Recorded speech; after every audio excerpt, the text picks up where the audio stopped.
The only video I had on Crusaders of the Lost Mark spoke more about Diamond Tiara's half-assed attempt at a redemption than it did about the Cutie Mark Crusaders getting their cutie marks. This along with the fact that I put it as one of the worst episodes of the season while everyone else seems to be marking it as the best. I actually avoided talking about the CMC getting their cutie marks because, well, that sentence covers about as much importance as the episode had. The CMC got their cutie marks, that's it. But Lily, that's a big event, that's really important. No, it isn't, and that's my problem. The CMC getting their cutie marks was never going to be an event in and of itself. It was an inevitability. It was always going to happen. The only way it wouldn't be is if the series was cancelled completely. So the CMC getting their cutie marks isn't exciting. It was never going to be. What was going to be exciting was the how. It's an example of the journey being more important than the destination, and the journey was boring. The whole episode was boring. They could have done something really interesting with each Crusader. Each one could have gotten their own episode regarding their cutie mark. One thing that always interested me about cutie mark stories was the events that led up to it. Most famously, how in the Cutie Mark Chronicles, Rainbow Sonic Rainboom affected the other main 6 in different ways that led to different events that led to different cutie marks. It's an opportunity for really good character work, which always leads to the best episodes of any series. Some of the best episodes of Avatar were the episodes where a member of the gang has an individual adventure with Zuko, Sokka breaking into the boiling rock, Katara hunting the man that killed her mother, Aang finding the source of firebending. That was all very good character pieces that led to some very interesting things happening. This is what the CMC getting their cutie marks could have been, individual episodes focused on each character in a special way. Some of the best episodes with the CMC have always been episodes that don't actually focus on their cutie marks, like Twilight Time, Sleepless, and Ponyville and Sisterhood Social. And because the cutie mark is an inevitability anyway, you could have done an episode like that and have it end up with the cutie mark being the cherry on top. Additionally, despite what some people might claim, there's no rule about cutie marks saying that they have to dictate your life.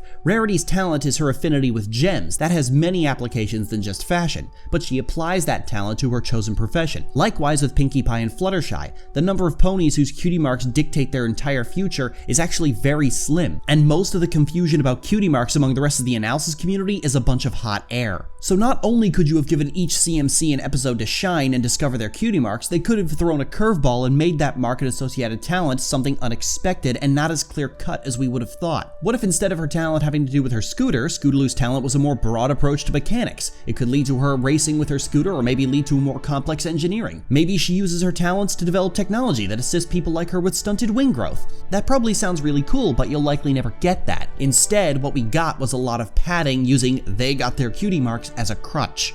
DHX has mangled characters before, but in every other instance it's always been possible to recover from. Luna may have been dragged through a thorn bush backward this season, but there's always the possibility she'll be handled better next season. Ditto with Fluttershy, who was the biggest high point of season 5. But you can't really recover from something like Crusaders of the Lost Mark. Despite the meaning of a cutie mark being different for everybody, one universal aspect is that they involve a personal epiphany. It's something that causes a character to re-examine their life. You try doing that after they've already gotten them and the whole thing just rings hollow. As much as the journey is more important than the destination, it's still the destination that gives closure. Crusaders of the Lost Mark is not as offensively bad as Do Princesses Dream of Magic Sheep, but it is boring. It's one of the most boring episodes of the whole damn series. Nothing of any significant value happens within the episode, and it's still padded with musical number after musical number. You might think that's hollow criticism, but listen and learn. Musical numbers reinforce an event. This is what makes them different from songs. The problem here is that very little happens within each musical number because there's so little story to actually reinforce.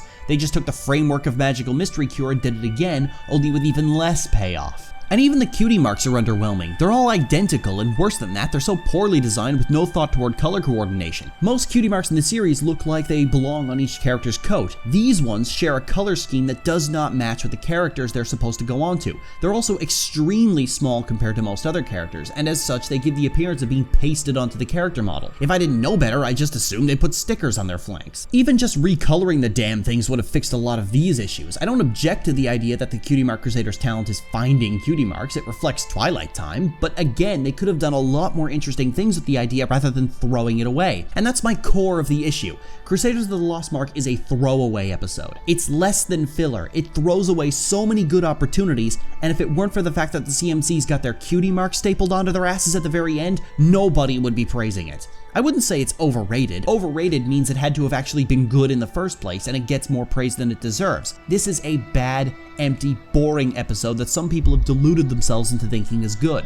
Not the first time this has happened, and certainly won't be the last. You see, people think I begrudge anybody who likes this episode. I don't. I like stupid, empty-headed things as well. Crusaders of the Lost Mark is a dull kind of bad, like James Cameron's Avatar. This isn't like Do Princesses Dream of Magic Sheep. That episode was so bold-faced and upfront with how badly it was handling its subject matter that if you think the episode was good, you showcase yourself to be a clueless dolt. This is more in line with Slice of Life. I've seen people explain to me that they only like it because Derpy does funny shit. I get that. I like Family Guy because I'm the kind of simpleton who laughs at fart jokes, and Crusaders of the Lost Mark is about on par with a fart joke. I'm Lily. Thanks for watching.